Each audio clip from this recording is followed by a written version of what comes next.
तो कलयुग क्या है? कलयुग आपके घर में अगर किसी से न पटे, सास बहू से नहीं पटे, सास बहू और पुत्र वधू परिवार माता पिता भाई बहन यानी किसी से न जमे तो समझिए कि आपके घर पे कलयुग का डेरा है। डेरा क्यों है? वहां पे दोष लगता है किसमें? अन्न में कलयुग का बसेरा हो गया, जल में हो गया, घर में हो गया, यानी जहां जहां जो आप अगर वस्त्र विधान करें तो उसमें भी बसेरा हो जाता है। कैसे? अगर संगति सुमति न पावे, जैसा संगति होता है वैसा विचार होता है। अच्छे मित्र की संगति हो, अच्छी सखी मिल जावे तो संगत अच्छा रहता है। आप लोग भी क्या हैं? आपके क्या हैं? सखी हैं। सखी कौन है? सखी का अर्थ क्या है? चलिए हम इस पर चर्चा करते हैं। सखी कौन है? सखी कौन है? सखी यानी जो दुख में सुख में वो आपके साथ देवे। दुख पड़े तो हमेशा आपके साथ रहे, सुख में भी आपके साथ रहे, दुख में भी आपके साथ रहे, वही आपके सच्चे मन की सखी होती है। आई दादा, लेकिन आजकल के सखी ऐसा ना था। कैसा? अगर दुख पड़ी नो, अगर आप समझे कि बाई दबा तबीयत डिस्टर्ब हो गई, सखी से कहनी है सखी तनी 10 दिन जल्दी चलिए तनी हमारी घरे के उपाय नहीं। सखी कहे ए सखी का करी हमरो घरों के उपाय नहीं कि ऊपरे वाला बात नहीं। तू 4 दिन के बाद तू कमाई रहो, शांति रहो, हम 4 दिन के बाद आओ तली। सही बात बा कि झूठ बात बा? देखिए सखी मित्र ये क्या है? चुन करके चुना जाता है। सब लोग क्या है? समझ के रिश्ते नहीं चलाते। आज जो सोच समझ करके अगर रिश्ते चलाते निभाते हैं वही आपके सबसे करीब सखी होते हैं। होती है ना? जब कितने लोग सखी हैं जो आपके दुख में साथ देती हैं? बताइए। कभी बुलाए हैं? अगर शादी पड़े तो सखी बोलेगी ठीक है हमें आप क्या है इनवाइट नहीं किए, हमें बोली नहीं है, नाराज हो जाती हैं। आप थोड़ा सा अगर बीमार आप पड़ जाइए बोले सखी तो सखी आपको याद करती है कि ऐसे की क्या हाल चल है, हम आए कि ना आए? कभी पूछती हैं? बताइए। आए जरूर आए, लेकिन 2-4 दिन के बाद। तो ये सब देखिए सच्चा साथी भगवान कृष्ण और सुदामा की मित्रता। देखिए सखा वो है जो हमेशा एक साथ रहे। सुदामा जी के पास गरीबी है, लेकिन गरीबी में भी भगवान जी ने उनको अपना साथ नहीं छोड़ा। उसने द्वारिका में गए, पूरे राजपाट देखे, फिर भी भगवान ने उनको गले से लगा करके अपने सिंहासन पे बैठाए और अपने प्रेम के भाव से उनको क्या किए? चरण धुले हुए। वो है मित्र, वो है सखा। सखा का चुनाव बहुत ही मन से सोच समझ कर किया जाता है। ठीक है? तो सोच समझ करके कीजिए कि कभी क्या हो, धोखा ना हो। ठीक है? धोखा आपके जो समय के बुरा वक्त आएगा तो सब लोग साथ छोड़ देते हैं, सब लोग साथ छोड़ देंगे। आपका भाई, आपका यहाँ तक कि पति भी साथ छोड़ेगा। उसके बाद माता पिता भाई बहन सगा संबंधी नात रिश्तेदार सब छोड़ देंगे, लेकिन एक ही सखा ऐसे हैं जो आपका साथ नहीं छोड़ेंगे। कौन? कृष्ण कन्हैया जी ऐसे हैं जो जीवन भर आपको साथ लेके चलेंगे। उन्हीं को मित्र मानिए, उन्हीं को सखी मानिए, उन्हीं को सखा मानिए, उन्हीं को अपना सब कुछ मान लीजिए।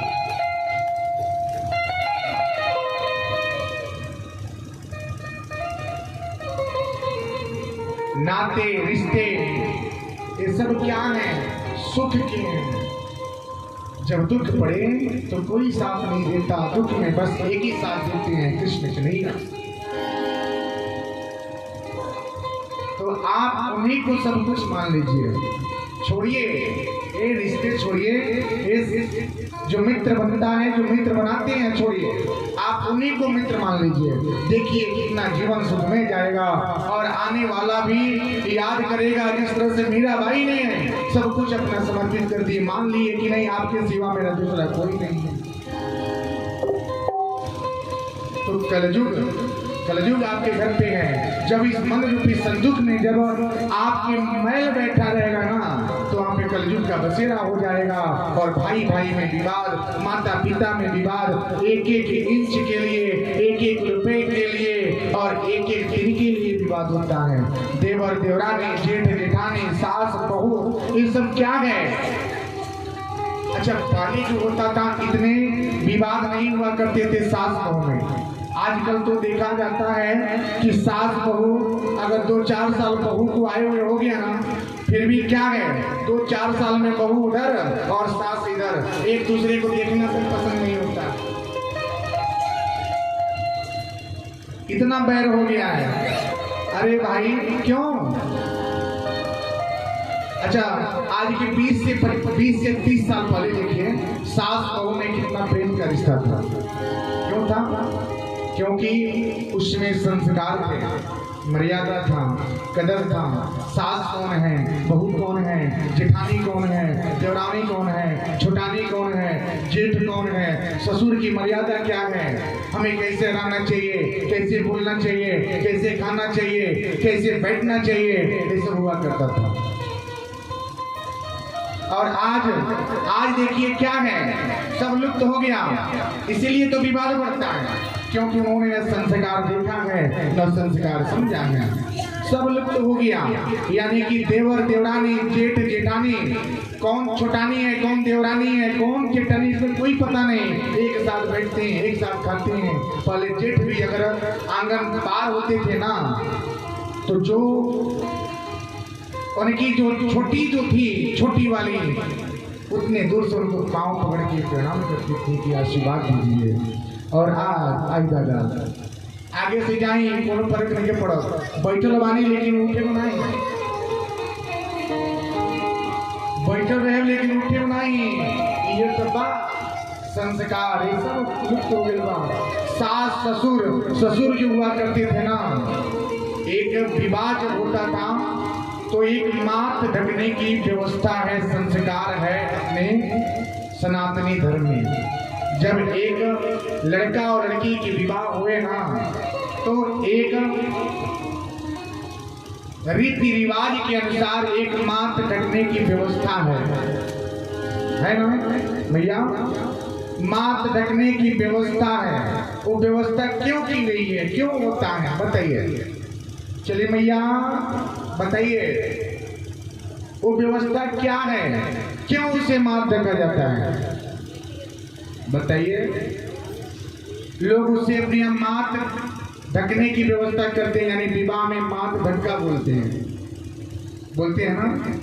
क्यों, क्या है इसका वजह?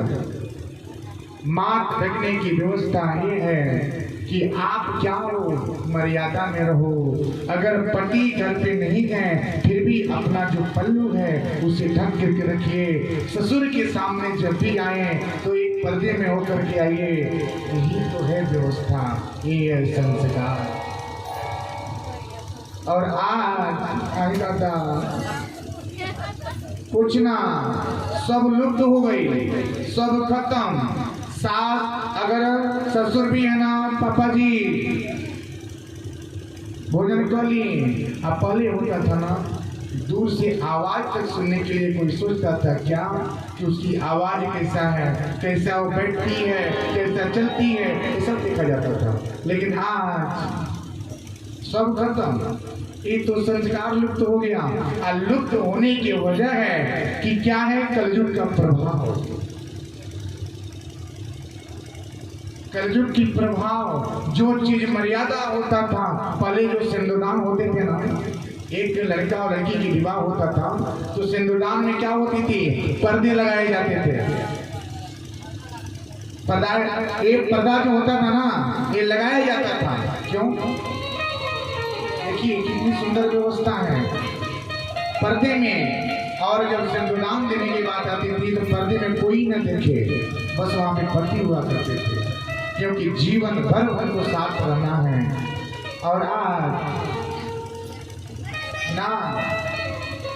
आज तो समझ जाइए, वो पति क्यों नहीं, सभी घर भर हो गए, पूरा परिवार हो गया, तब जाके सिंदूरदान होने बना हुई।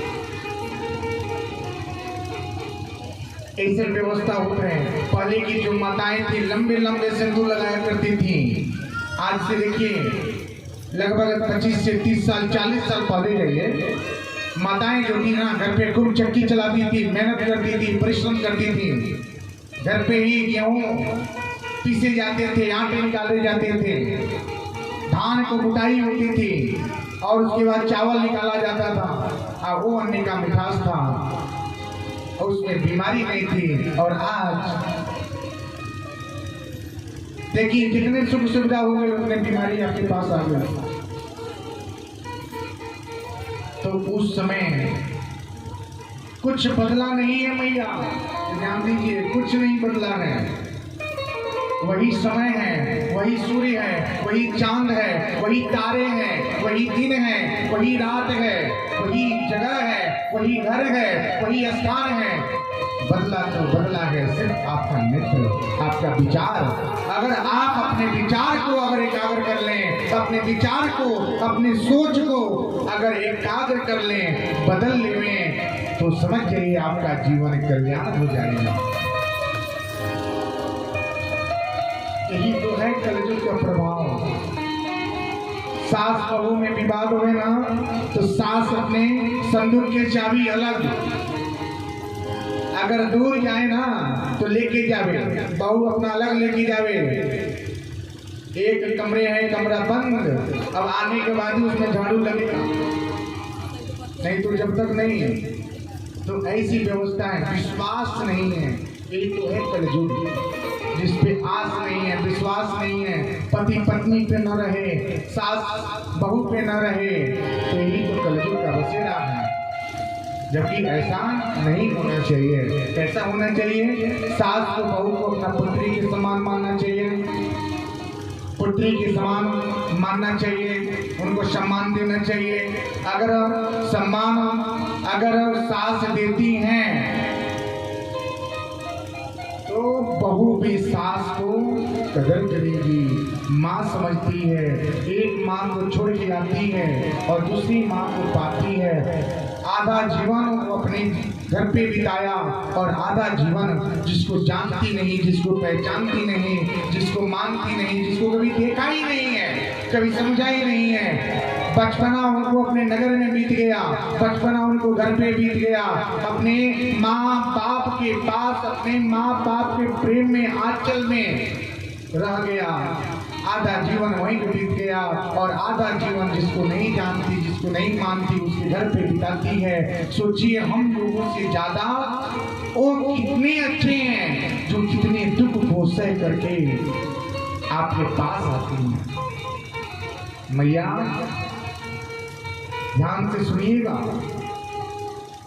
अगर बहू है तो बहू को समझाइए कि तुम मेरी पुत्री हो और हम आपकी माता हैं।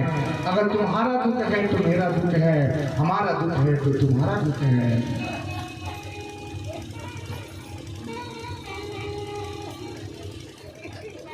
यही है कलयुग का बसेरा, यही है कलयुग। राजा अब क्या हुआ? द्वापर का अंत होता है। राजा परीक्षित नगर भ्रमण के लिए निकले कि हमारा नगर कैसा है। देखते हैं क्या उनके नगर में मकान में ताले लग रहे हैं, हर घर पे, हर दरवाजे पे ताले लग रहे हैं। ताले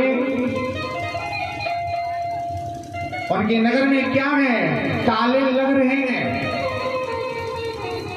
लगने के बाद देखिए क्या, अरे भाई क्यों नगर में ताले? चक्रवर्ती सम्राट हूं मैं राजा परीक्षित। कौन? राजा परीक्षित अभिमन्यु के पुत्र और उनकी माता जो है उत्तरा होती हैं। जो मैंने उस दिन बताया कि राजा परीक्षित को अंत करने के लिए जब ब्रह्मास्त्र का प्रयोग किया गया, लेकिन भगवान ने स्वयं उनको बचाए, क्योंकि उन्हीं से सृष्टि जो था प्रारंभ होने वाला था। वही है राजा परीक्षित। राजा परीक्षित बोले क्या, हमारे राज्य में हमारे रहते हुए मकान में ताले लग रहे हैं, सोचनीय बात है।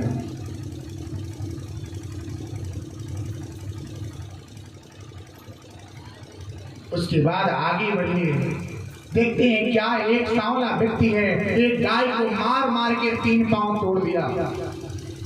गाय रो रही है, बछड़ा रो रहा है। राजा परीक्षित उस सांवले व्यक्ति से बोले कि क्या, क्यों गाय को मार रहे हो, क्या कारण है, क्यों, इसमें क्या बिगाड़ा है? बछड़ा रो रहा है, चिल्ला रहा है। उसके बाद सांवला व्यक्ति बोला क्या, महाराज आप नहीं जानते, यानी कि 3 पांव तोड़ने के तात्पर्य क्या है कि 3 युग बीत गया, 3 युग जो है बीत गया है। 3 युग कौन सा बीत गया? 3 युग, सतयुग, त्रेता और द्वापर, ये युग बीत रहा है। कलयुग का आगमन है। गाय क्या है? गाय माता है, जहाँ गौ की सेवा होती है, गौ की सेवा करना चाहिए, गौ पूजा करना चाहिए। और गाय को मार मार के 3 पांव तोड़ दिए। राजा परीक्षित बोले कि तुम कौन हो? सांवला व्यक्ति बोला कि महाराज मैं कली हूँ। कली यानी कि कलयुग, मैं कलयुग हूँ, मेरा समय हो गया है, मैं आ गया हूँ। राजा परीक्षित बोले क्या कि हमारे रहते हुए हमारे नगर में तुम कैसे प्रवेश हो सकते हो? ऐसा हो नहीं सकता।